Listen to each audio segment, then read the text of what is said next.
ایک دفعہ کا ذکر ہے کہ ایک مچھیرا اور اس کا خاندان دریا کے کنارے آباد تھا۔ وہ لوگ بہت خوشی سے زندگی گزار رہے تھے۔ ایک دن دریا میں بہت تیز سیلاب آیا۔ مچھیرے کا گھر اس میں ڈوب گیا۔ مچھیرے کے علاوہ اس کا سارا خاندان اس سیلاب میں ہلاک ہو گیا۔ مچھیرے کا دل اس جگہ سے اچاٹ ہو گیا۔ اس نے اس جگہ کو چھوڑنے کا فیصلہ کر لیا۔ وہ دریا کے کنارے چلتا رہا۔ کافی دنوں بعد اسے ایک جگہ پر بہت خوبصورت جھیل نظر آئی۔ وہ جگہ بہت ہی خوبصورت تھی۔ اس نے وہیں آباد ہونے کا فیصلہ کر لیا۔ مچھیرے کو بہت بھوک لگ رہی تھی۔ اس نے مچھلیاں پکڑنے کا سوچا اور جھیل میں جال پھینک دیا۔ مچھیرے نے جب جال باہر نکالا تو وہ رنگ برنگی مچھلیوں کو دیکھ کر حیران ہوا کہ اس نے آج تک ایسی رنگ برنگی مچھلیاں نہیں دیکھی تھیں۔ اسے بہت بھوک لگ رہی تھی، لہٰذا اس نے وہ مچھلیاں پکا لیں۔ تھوڑی دیر بعد رات کے سائے بڑھنے لگے تو وہ سونے کے لیے لیٹ گیا۔ سوتے وقت بھی اسے مچھلیوں کے بارے میں خیال آتا رہا۔ آخر ایسی ڈھیر ساری رنگ برنگی مچھلیاں آئیں کہاں سے؟ اس نے سوچا کہ صبح ہو گئی تو وہ آس پاس کے لوگوں سے جھیل اور مچھلیوں کے بارے میں معلوم کرے گا۔ صبح ہوتے ہی وہ سامنے پہاڑ پر چڑھ گیا اور چلنے لگا۔ کچھ دیر بعد اسے بہت ہی خوبصورت بستی نظر آئی۔ جب وہ بستی میں پہنچا تو اسے اور زیادہ حیرانگی ہوئی، کیونکہ وہاں موجود گھروں اور دکانوں کے دروازے کھلے ہوئے تھے۔ کوئی بھی دروازہ بند نہیں تھا۔ سارا سامان اسی طرح رکھا ہوا تھا، مگر کہیں بھی کسی انسان کا نام و نشان نہ تھا۔ کوئی ہے؟ کوئی ہے یہاں؟ ارے کوئی ہے؟ البتہ اسے وہاں سے بہت سے پتھر کے مجسمے نظر آئے۔ وہ سوچنے لگا کہ یہ سب کیا ماجرا ہے۔ اتنے میں اسے کسی آدمی کے چیخنے کی آوازیں سنائی دیں۔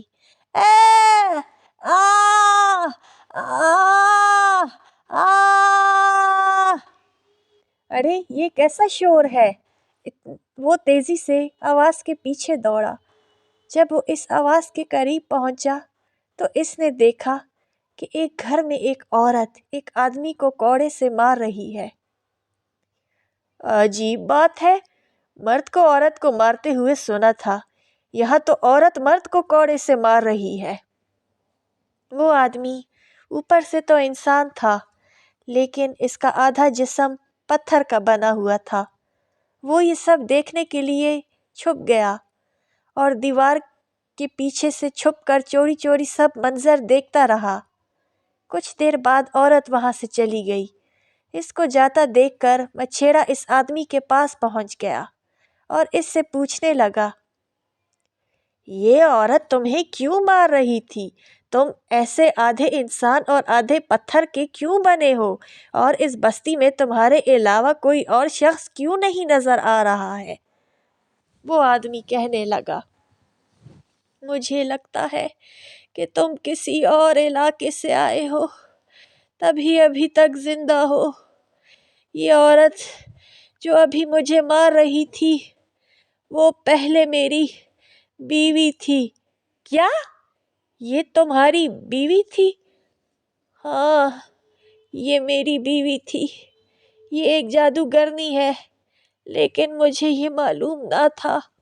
کچھ عرصہ پہلے ہماری بستی میں سے روز ایک شخص غائب ہو جاتا اور اس بارے میں کسی کو علم نہ ہوتا کہ اس شخص کو زمین کھا گئی، آسمان کھا گیا کہ زمین گل گئی۔ ایک رات میری آنکھ کھلی تو میری بیوی اپنے بستر پر نہ تھی۔ میں نے گھر میں ہر جگہ دیکھ لیا، لیکن وہ نہ ملی۔ میں نے باہر نکل کر دیکھا تو میری بیوی اپنے جادو سے ایک لڑکی کو مچھلی بنا رہی تھی۔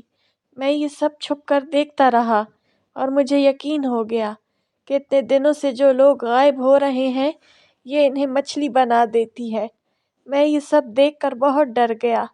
جب اگلی صبح وہ پانی لینے جھیل پر گئی تو میں نے سارا قصہ بستی والوں کو سنایا۔ جب میں یہ سب کچھ بستی والوں کو بتا رہا تھا تو اس نے سب کچھ سن لیا اور چند بستی والوں کو اپنے جادو سے پتھر کا بنا دیا اور چند کو رنگ برنگی مچھلیاں بنا کر جھیل میں ڈال دیا اور مجھے سزا دینے کی خاطر میری کمر کا نچلا حصہ پتھر کا بنا دیا۔ اس نے کسی اور شخص سے شادی کر لی ہے۔ یہ دونوں اب اسی گھر میں رہتے ہیں۔ یہ جادوگرنی روز مجھے صبح و شام کوڑے سے مارتی ہے اور پتہ نہیں میں کب تک ایسا ہی رہوں گا۔ مچھیرے کو اس کی باتیں سن کر بہت افسوس ہوا۔ مچھیرے نے اس آدمی سے کہا، میں تمہاری مدد کرنا چاہتا ہوں دوست۔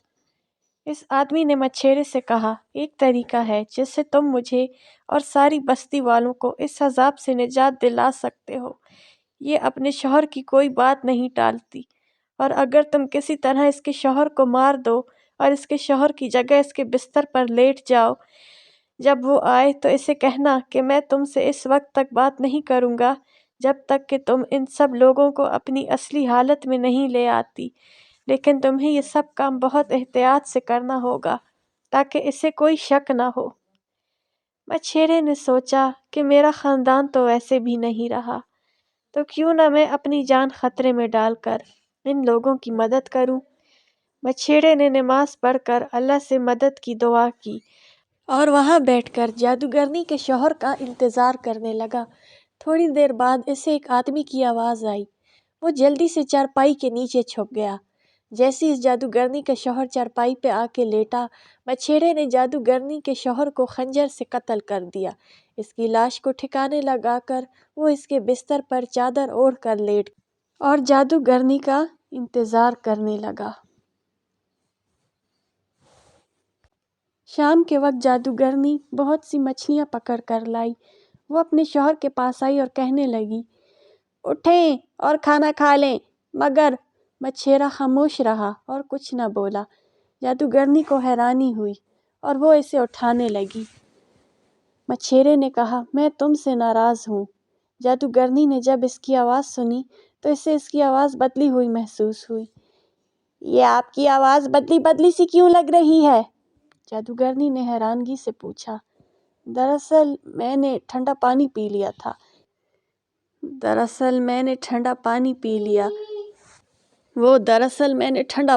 لیا تھا اس لیے گلا خراب ہو گیا۔ مچھیرا جادوگرنی کی بات سن کر گھبرا گیا، لیکن پھر اس نے گلا خراب ہونے کا بہانہ بنا دیا۔ اچھا، میں آپ سے ناراضگی کیسے دور کروں؟ مچھیرا کہنے لگا، میں اس علاقے میں اکیلا رہ کر تنگ آ گیا ہوں۔ میں کسی دن یہ علاقہ چھوڑ جاؤں گا۔ جادوگرنی نے کہا، میں آپ کو کہیں نہیں جانے دوں گی۔ میں آپ کی ہر بات تو مانتی ہوں، اب بھی آپ جو کہیں گے میں مانوں گی۔ مچھیرے نے کہا، وہ سارے لوگ جنہیں تم نے مچھلیاں اور بت بنا رکھا ہے، ان سب کو انسان بنا دو اور اپنے سابقہ شوہر کو ٹھیک کر دو تو میں تم سے ناراضگی ختم کر دوں گا۔ جادوگرنی نے پہلے تو نہ مانی، لیکن پھر مچھیرے کے بار بار اصرار کرنے پر اور ناراض ہونے پر اس نے لوگوں کو ٹھیک کرنے کی حامی بھر لی۔ جادوگرنی نے سب لوگوں کو ٹھیک کر دیا اور اپنے سابقہ شوہر کو بھی ٹھیک کر دیا۔ اب جادوگرنی اس کے پاس واپس آئی اور کہا، اب تو ناراضگی ختم کر دیں کیونکہ میں نے سب پر سے اپنا جادو ختم کر دیا ہے۔ مچھیرے نے کہا کہ میرے سر میں درد ہو رہا ہے، آ کر میرا سر دبا دو۔ جیسے ہی جادوگرنی اس کا سر دبانے کے لیے اس کے پاس جا کر بیٹھی، مچھیرے نے اس کی گردن پر خنجر سے وار کر کے اسے قتل کر دیا۔ جادوگرنی کو اس کے ظلم کی سزا مل گئی۔ سب لوگوں نے مچھیرے کا شکریہ ادا کیا۔ مچھیرا ان سب لوگوں کے ساتھ مل کر ہنسی خوشی زندگی گزارنے لگا۔